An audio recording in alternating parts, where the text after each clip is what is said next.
ले भाई जल्दी जल्दी कांटा करो यार, मोला धान बेच के गोवा निकलना है। गाँव आज कतका जन के टोकन कटे है? 30 जन। ये कुमार कौन है रे?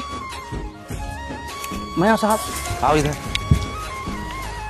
1 एकड़ में 21 कुंटल धान। आओ सर। कैसे कमा लिए? मैं तो कमाया ऐसे। ओकर ज्यादा होते। अच्छा। अच्छा ले खत्तू डाल पे ओकर लगल ज्यादा होते। ऐसे। तो डाउट जावत है, चल काटा करो। गोलमाल है भाई, सब गोलमाल है।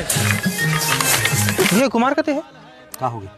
अरे कोची के धान ला अपन पट्टम बेची से हुआ तो कोची हरू कर थाईलैंड की टिकट ला भेजवई से। थाईलैंड के टिकट? हां। कोची के धान ला बेचे? हां हां हां। अच्छा धान ला बेचना है, थाईलैंड निकलना है, समझ गए। ये कुमार तुम्हारा कोची थाईलैंड की टिकट भेजे रे? धान ला नहीं बेचो, थाईलैंड की टिकट।